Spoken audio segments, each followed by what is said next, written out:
आपका बहुत बहुत स्वागत है हमारे चैनल लीगल आउटलुक में।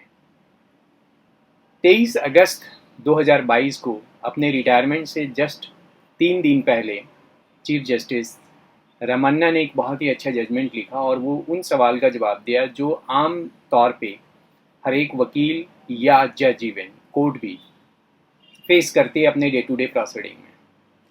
वो सवाल था कि क्या कोई थर्ड पार्टी जो सूट का हिस्सा नहीं है और उसके डिक्री से अफेक्टेड है, सेक्शन 151 सीपीसी का एप्लीकेशन लगाकर फाइनल डिक्री को जो पार्टीशन सूट में फाइल हुआ है उसको सेटिसाइड करा सकता है। मतलब कि जो स्कोप है सेक्शन 151 का उसके बारे में कहा, या दूसरे शब्दों में ये कहें कि क्या जो थर्ड पार्टी है जो किसी डिग्री से अफेक्टेड है उसके पास क्या रेमेडी अवेलेबल है, या वो थर्ड पार्टी अपने इंटरेस्ट को कैसे सेफ गार्ड करे अगर किसी डिग्री से जिसमें वो पार्टी नहीं था उससे अफेक्टेड होता है। ये प्रॉपर्टी डिस्प्यूट से रिलेटेड बड़ा ही एक इंटरेस्टिंग क्वेश्चन है और आपको जैसे पता है कि प्रॉपर्टी डिस्प्यूट से रिलेटेड मैंने कई वीडियोस बनाए हैं और लोगों ने बहुत अप्रिसिएट भी किया है उसका। आपने बहुत उसको अप्रिसिएट किया और बहुत सारे सवाल भी आपने भेजे और ऐसे ही कुछ सवालों से जुड़ा हुआ ये सवाल था जो आज हमारे डिस्कशन का मुद्दा है। इसके पहले कि मैं आगे बढ़ूं, जो एक बात मुझे हमेशा ही फील होती है और जो मैं आपसे शेयर करना चाहता हूं कि हमारे जुडिशियल सिस्टम में जो सबसे पेनफुल जो चीज़ है वो है कि बहुत ही टाइम लगता है। और ख़ासकर जिस केस का मैं जिक्र कर रहा हूँ इसमें ऑलमोस्ट 60 ईयर्स के बाद एक डिग्री पास होता है और उसको फिर सेटिसाइड करा दिया जाता है किसी आउटसाइडर के द्वारा जो सूट का हिस्सा नहीं था, एक 151 का एप्लीकेशन लगाकर उस कोर्ट में। तो जब मैं ये जजमेंट पढ़ रहा था मुझे बड़ा एक अजीब सी फीलिंग आई, तभी मैंने सोचा कि मैं इस पर बनाऊँ और आपसे शेयर करूँ। 1959 में आंध्र प्रदेश हाई कोर्ट एक प्रिलिमिनरी डिग्री पास करती है एक पार्टीशन सूट में। ये पार्टीशन सूट फाइल किया गया था किसी नवाब साहब के प्रॉपर्टीज़ को लेकर, क्योंकि प्रॉपर्टीज़ भी बहुत ज़्यादा थी और क्लेमेंट भी बहुत ज़्यादा थे। इवन कि उसके बाद जो सब्सिक्वेंट परचेजर्स आ गए वो भी इस मुकदमे में इम्प्लीड हो गए, आ गए, पार्टी बन गए।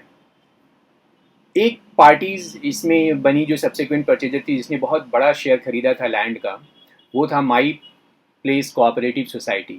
और इस कोऑपरेटिव सोसाइटी ने एप्लीकेशन मूव किया, declaration, deed of declaration move किया। इसकी बेसिस पर और सभी पार्टियों का सुन के 2020 में 2013 में फाइनल डिग्री पास किया सुप्रीम कोर्ट ने, हाई कोर्ट ने।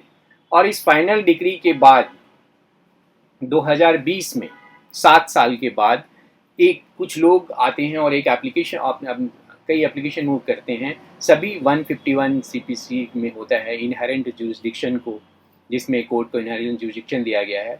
और वो इस ग्राउंड पे मूव करते हैं कि जो डिग्री लिया गया है उसमें वो फ्रॉड करके लिया गया है, कुछ मटेरियल इंफॉर्मेशन थे उसको कंसील किया गया है। और इंटरेस्टिंगली हाई कोर्ट इस डिग्री को सेटिसाइड कर देती है, जो डिग्री पास हुई थी 2013 में, ऑलमोस्ट 50 ईयर्स के बाद उसको सेटिसाइड कर देती है। अब ये मैटर पहुंचता है सुप्रीम कोर्ट। सुप्रीम कोर्ट में ये सिविल अपील नंबर है 5784 ऑफ 2022 और इस केस का नाम है my place mutually aided cooperative society versus B Mahesh and others. और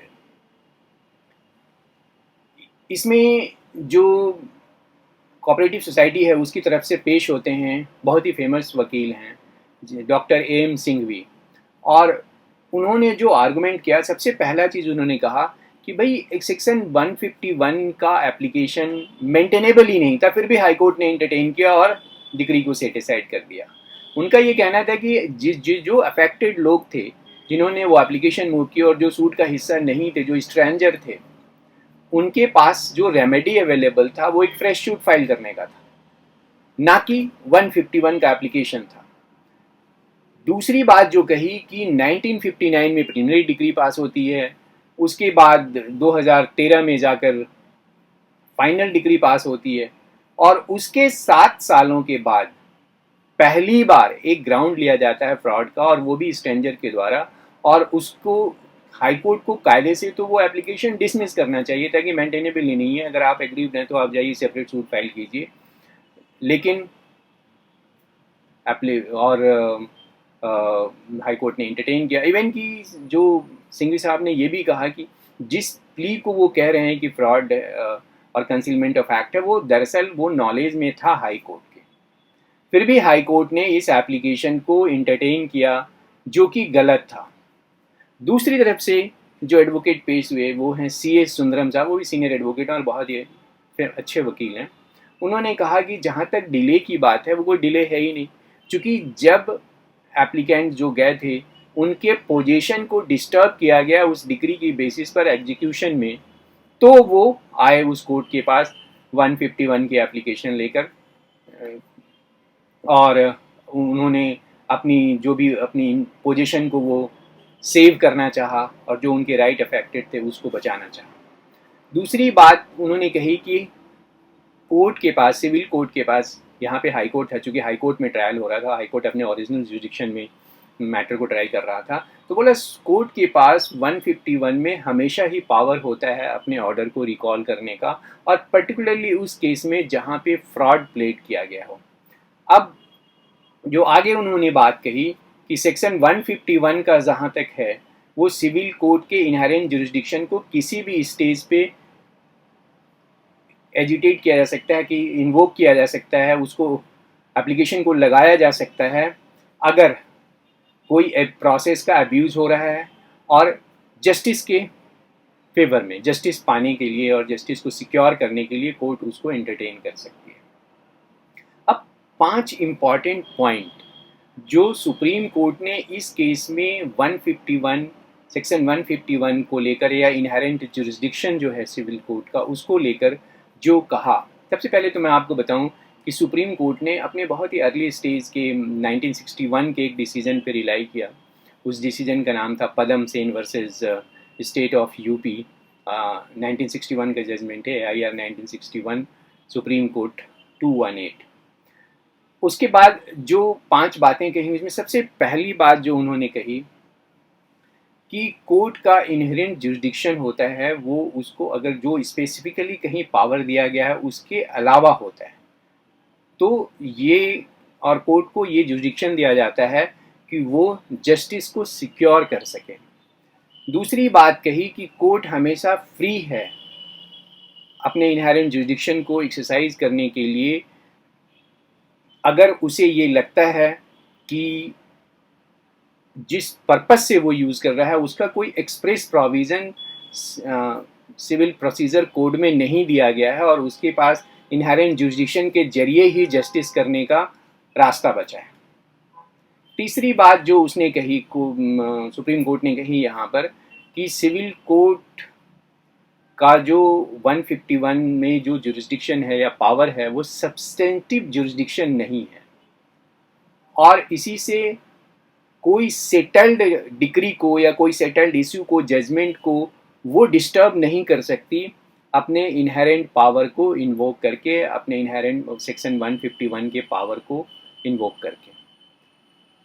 इवन कि यहाँ तक कि अगर कोई गलत डिक्री पास हो गई या कोई गलत जजमेंट पास हो गया है, तो जो एग्रीव्ड पार्टी है उसके पास रास्ता ये है कि वो अपील में जाए, और केवल अपीलेट कोर्ट के पास ही पावर है कि किसी गलत जजमेंट को सही करने का। वही कोर्ट अपने इनहेरेंट जुरिडिक्शन को एक्सरसाइज करके डिक्री पास किए हुए डिक्री को डिस्टर्ब नहीं कर सकती, और ये अच्छा लॉ नहीं होगा। और आखिरी बात, जो 5वीं बात उन्होंने कही, कि सेक्शन 151 उसी केस में एप्लीकेबल होता है जब कोई ऑल्टरनेट रेमेडी कहीं अवेलेबल नहीं है अपने एग्जिस्टिंग प्रोसीजर ऑफ जो सिविल प्रोसीजर कोड है उसमें जो प्रोविज़न दिया हुआ है। और सिविल सेक्शन 151 को इन्वोक करके अपना एक ऑल्टरनेटिव नहीं क्रिएट किया सकता, जैसे किसी को सूट फाइल करना है या अपील फाइल करना है, रिवीजन फाइल करना है, तो ये जो प्रोविजंस है इसको कर्टेल करके वो 151 को के ज़रिए वो अपना वो मकसद नहीं पा सकता। जहाँ फ्रेश सूट फाइल करना है वहाँ फ्रेश सूट में जाइए, जहाँ रिवीजन है तो रिवीजन में। हर एक का रामबाण इलाज ये नहीं है कि आप 151 लगा के आप रिवीजन के जुरिस्डिक्शन को भी इन्वोक कर लीजिए, अपीलेट जुरिस्डिक्शन को भी इन्वोक कर लिए। तो कोर्ट ने कहा कि सिविल कोर्ट को बहुत रिस्ट्रेन होकर, और जहाँ बहुत ज़रूरी है या कोई और प्रोविज़न नहीं है वहीं पे जाकर 151 को रिजॉर्ट करना चाहिए, उसका इस्तेमाल करना चाहिए। अदरवाइज़ ये तो कंप्लीट फ्रस्ट्रेटिंग हो जाएगा कि सारे प्रोविजंस को एक तरफ और 151 एक तरफ, और सारी रेमेडी आप 151 के ज़रिए दे दें। और उन्होंने कहा कि हाई कोर्ट ने जो ऑर्डर पास किया वो बिल्कुल ही गलत था। अब एक सवाल आता है जो मेरे कई व्यूअर्स ने भी पूछा है, तो क्या रेमेडी अवेलेबल है उस व्यक्ति के पास जो अफेक्टेड है किसी डिक्री से, और जिस सूट में डिक्री पास हुई है उसका वो हिस्सा नहीं था। तो यहाँ पे इस इशू को भी सुप्रीम कोर्ट ने इस वाले केस में डील किया। उसने सबसे पहली बात कही कि देखो सेक्शन 96 डील करता है, अपील का प्रोविज़न है उसको डील करता है कि ओरिजिनल डिक्री से आप अपील फाइल कर सकते हैं। बोल रहा है कि इवन उस केस में जहाँ पे कोई व्यक्ति किसी सूट का पार्टी नहीं था और वो अगर किसी डिग्री से अफेक्टेड हुआ है तो वो भी अपील में जा सकता है, बस उसको अपीलेट कोर्ट से एक परमिशन लेना होगा। और वो परमिशन लेते वक्त उसको केवल यही दिखाना होगा कि वो उस डिक्री से एग्रीड है। क्योंकि सुप्रीम कोर्ट का ये कहना था कि कहीं भी 96 को पढ़ने के बाद, सेक्शन 96 पढ़ने के बाद ये नहीं लगता कि भाई कोई जो डिक्री का जो अपील फाइल कर रहा है अगर वो ओरिजिनल सूट में नहीं था तो वो इंटाइटल नहीं है। मीन्स कि एक स्ट्रेंजर भी, एक आउटसाइडर भी एक डिक्री से, एक सूट प्रोसीडिंग से, वो भी उस डिग्री को चैलेंज कर सकता है अपीलेट प्रोसीडिंग में, और ये कोई बार नहीं है। तो सुप्रीम कोर्ट के अनुसार जो इस पूरी सिनेरियो में निकल के आया कि जो एप्लीकेंट थे जिन्होंने 151 की एप्लीकेशन लगाई थी हाई कोर्ट के सामने, तेलंगाना हाई कोर्ट के सामने, और जो तेलंगाना हाई कोर्ट ने उनके एप्लीकेशन को अलाउ किया, बोला तो सुप्रीम कोर्ट ने ये कहा कि इनके पास दो रास्ते थे। पहला, या तो वो फ्रेश शूट फाइल करते और जो डिग्री पास हुआ था उसको नलीफाई कराने का, उसको ख़त्म कराने का या सर्टिसाइड कराने का प्रेयर लेकर जाते, या वो फिर अपील में जाते और वहाँ पे अपीलेट कोर्ट से अपना मांगते परमिशन कि भाई मुझे अपील करने दिया जाए। तो आज की इस पूरे डिस्कशन का बॉटम लाइन है कि सेक्शन 151 का जो इनहेरेंट जुरिस्डिक्शन है वो तभी लागू होगा जब स्पेसिफिक प्रोविज़न कोई नहीं दिया हुआ है सिविल प्रोसीजर कोड में। अगर कोई प्रोविज़न है, जैसे अपील का प्रोविज़न है या रिवीजन का प्रोविज़न है या फ्रेश सूट फाइल करके अपने रिलीफ लेने का है, तो उस कंडीशन में सिविल कोर्ट को, जो भी ट्रायल कर रहा है या जो भी कोर्ट है, उसको अपने इनहेरेंट जुरिस्डिक्शन को इन्वोक नहीं करना चाहिए, सेक्शन 151 का एप्लीकेशन इंटरटेन नहीं करना चाहिए। और सुप्रीम कोर्ट ने इस केस में ये कहा कि जो हाई कोर्ट ने किया वो गलत था, उसके ऑर्डर को सेटिसाइड किया और उसको लिबर्टी दी। जो रिस्पॉन्डेंट थे जिन्होंने वो एप्लीकेशन वो किया था, वहाँ उनको ये लिबर्टी दी कि आप फ्रेश शूट में जाके अपने जो भी डिस्प्यूट है उसको डिसाइड करवा सकते हैं। तो यहाँ पे हमने देखा कि जो हमारा सीपीसी है वो कंप्लीट कोड है अपने आप में, और हर एक चीज़, हर एक सिचुएशन को फोर्सी करके प्रोविजंस बनाए गए हैं। हाँ, कई बार सिनेरियो ऐसा होता है कि ऐसा सिचुएशन होता है जहाँ पे कोई स्पेसिफिक प्रोविज़न नहीं है, तो हम इनहेरेंट जुरिस्डिक्शन को इन्वोक करके करते हैं और कोर्ट भी उसको अपने सेक्शन 151 के एप्लीकेशन में इंटरटेन करके हमें वो रिलीफ देती है। तो ये जजमेंट पढ़ते वक्त जो मुझे फीलिंग आई कि नॉर्मली जो 151 को हम बहुत बड़ी चीज़ लेके चलते हैं, जो नॉर्मल एडवोकेट प्रैक्टिस में कहीं भी उनको कुछ समझ नहीं आ रहा 151 की एप्लीकेशन का, और कोर्ट भी रिटून में इसको इंटरटेन कर लेती है। ये हमारे व्यूअर्स को इस वीडियो के बाद एक प्रॉपर अंडरस्टैंडिंग हो जाएगा कि उन्हें किन हालात में सेक्शन 151 का एप्लीकेशन लगाना चाहिए। उम्मीद है कि आपने इस वीडियो को एंजॉय किया। ये काफ़ी इन्फॉर्मेटिव वीडियो है और मैंने बनाते वक्त कई चीज़ों को दिमाग में रख के कि भाई कितना फैसिलिटेट कर सकता हूँ बेटर अंडरस्टैंडिंग के बनाए। धन्यवाद। कोई भी इशू है इस वीडियो की टॉपिक से रिलेटेड या प्रॉपर्टी डिस्प्यूट से रिलेटेड, बिकॉज मेनली ये वीडियो भी प्रॉपर्टी डिस्प्यूट का ही है, तो प्लीज़ शेयर कीजिए, मुझे खुशी होगी। मैं आपके इशू को लेकर फिर अपने नए वीडियो में डील करूँगा, और अगर नहीं भी तो मुझे एक नया नज़रिया मिलता है, मेरी खुद की सोच इनरिच होती है, समृद्ध होती है आपके सवालों के और आपके कमेंट्स के ज़रिए। प्लीज़ कमेंट कीजिए। Thank you. और अगर चैनल सब्सक्राइब नहीं किया है आज तक तो प्लीज़ कर दीजिए, ये भी एक रिक्वेस्ट है। नमस्कार।